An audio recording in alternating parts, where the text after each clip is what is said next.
Hey guys, welcome back to Beast Quest, Series 23, Book 3, and that of course being none other than Torka, the Sky Snatcher.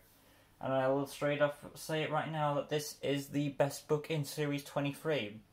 When I did my order last time, it was Torka, and I think Crotax, was it? Just check. Was that what it was? Yeah, it was Crotax. And then I said Corzol. But now I've rearranged my order. Crotax is the worst so far, Corzol is second best, and Turquoise is the first. And I say that because I think like the idea of what the story did with the whole destroying all of Tom's abilities and stuff was something so unique. I put that above Crotax. If it was just beast-wise, I would say Crotax is better. But if it's, story-wise, Corzol is better. Crotax is basically another muscle-pounding brute that Tom has to overcome. Anyway, all that being said, let's get on to the story so we can move on to this awesome video. Before I mention, of course, like always, in-depth story analysis, so you haven't read this book, make sure you do so, all that stuff. That being said, let's go for it. Tom and Eleanor had now discovered the truth, that Angelo, the brother of former king, former king, who was at the palace of Avantia, was an impostor, as they had found the body of the true Prince Angelo, with a royal heirloom as proof. They took the ring to bring so that they took the heirloom to bring so that they would return. They would have evidence that they need. Leica, the girl who helped them on their last quest, forced the evil shaman dude to create a sight mist, a magical spell that would turn them invisible and see whoever they wished to speak to. She warned them that this was a chance that would not end up with them. They wanted it, and this spell would take them to Avantia in a spiritual sense or something like that, but they wouldn't actually end up where they want to be, kind of thing. So that's what she was warning them of. But our heroes were willing to take that risk and entered through the portal. Tom and Eleanor went through a void and arrived at Avantia. They saw that Hugo's castle had been turned into some sort of evil lair, of course, like previous things, so some bad stuff has happened to it. Soon enough, our heroes found Daltek and told them that they were invisible, thanks to the aid of a shaman. Tom informed Daltek of information that they had found in the wildlands and demanded a message be sent to Hugo at once, so he could reclaim his throne. But then a guard showed up, making Tom and Eleanor lose transmission on what happened to Daltek. So we don't know what's happened to Daltek. He's been questioned by a guard. So that's interesting. So for all we know, they either the forces of Avantia know that they're coming, or we don't. Well, we don't know at this time.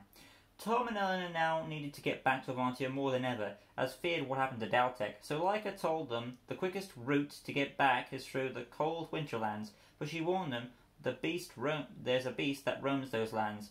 Tom, feeling a bit worried, still ventured forward. He had to help complete his quest and help his people. After some travelling, our heroes saw some men with cattle. Tom couldn't risk a confrontation, as he no longer had his powers to back him up. But after more pacing forth, they spotted a baby cow in danger. Tom, being the hero, refused to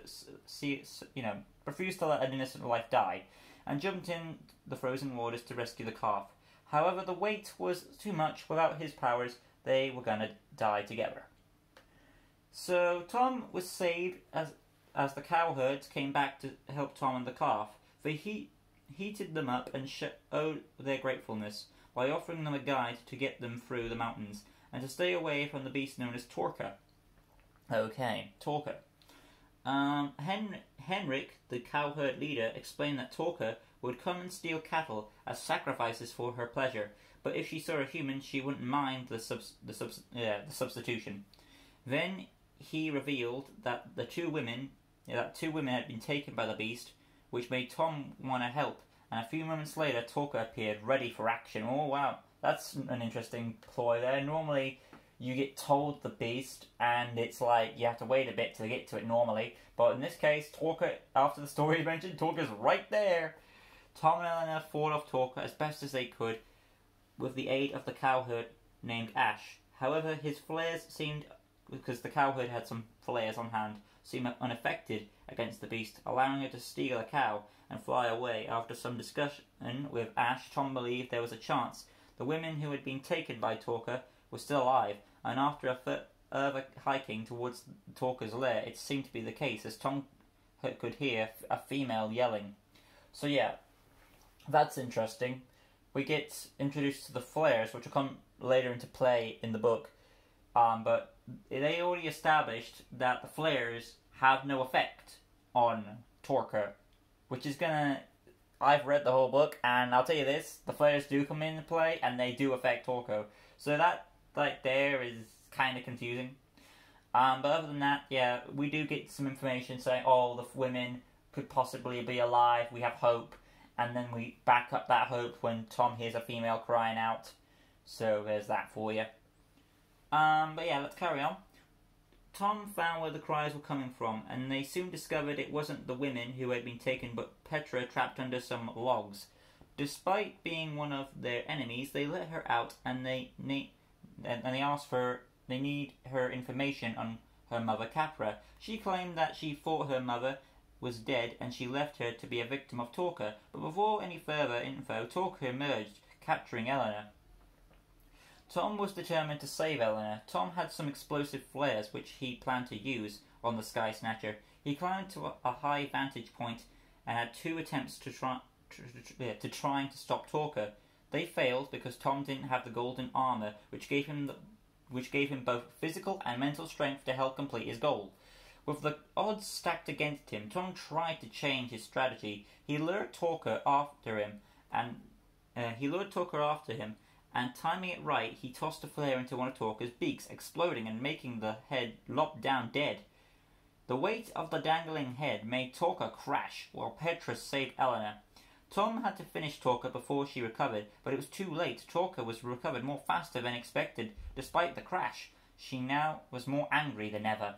But yeah, I do like this chapter here. This is interesting, how Tom, without his powers, finds other ways to... I mean, it's done in the other 2 previous books, but this is I think this is the best way handled so far, with how he uses...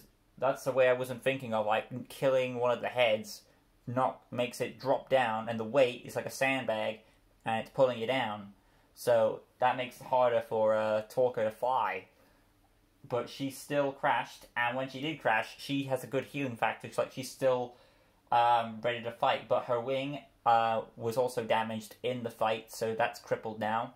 But yeah, it is an interesting chapter, and it shows both the strength of the beast and the strength of the hero, so that's very good stuff, which is why it's probably one of the highlights in the book. But let's carry on. Torka chased after Tom, who fell on an ice lake. Tom thought he could use the ice lake to his advantage, making Torka's own weight be her end. However, the ice was more thicker than Tom expected. Petra threw Tom a flare, making him light it and toss it under Torka's body. It exploded, making the Sky Snatcher sink to her watery grave. Tom carefully made it back to his friends and thanked Petra for the help. But their quest wasn't over. They had to tell Hugo of the news they had discovered. Petra admitted she knew a faster route, ending our story. But there it is, guys. My attempt at doing none of the course than Torka the Sky Snatcher. And overall, it's, like I said, it's the best book in Series 23 so far. And I've explained why. It's got great highlights for the monster, the beast, I should say. Great highlights for the hero. The side characters, Eleanor, yeah, she becomes the damsel, but yeah, that's a bit of a downer. I wasn't expecting Eleanor to do something much, and she kind of gets the shaft. Petra comes back, which is nice, and she's the more and more you see her, the more and more she's acting like an ally than an enemy, and that seems to be still progressing forward, which is a nice progression for her character. As for Torka herself, she's a very interesting beast, but her one strength is also her biggest weakness, her heads. Since she's a flying beast, she needs to keep her weight balanced in order for it to work. I think it's what we did. It was also mentioned with that horrific book, Karaka, where she had lost her balance in some way, which made her crash. But yeah, despite the crash, she still has a great healing factor, and despite her damage's wings, she still was determined to get after Tom what he did to her. And I'm calling Torka a her, by the way. Probably it's got multiple genders with the multiple heads thing. But yeah, I do really like that concept. But overall, there's Torka for you. Up next, we'll be wrapping up Series 23, which will be, and how I pronounce the name, of course, Exarchon, the Shape Stealer. Or if you're going to be that other guy with the X pronouncing it as a Z, that would be Zeracon. Oh, is it? No, Zercon? Exarchon,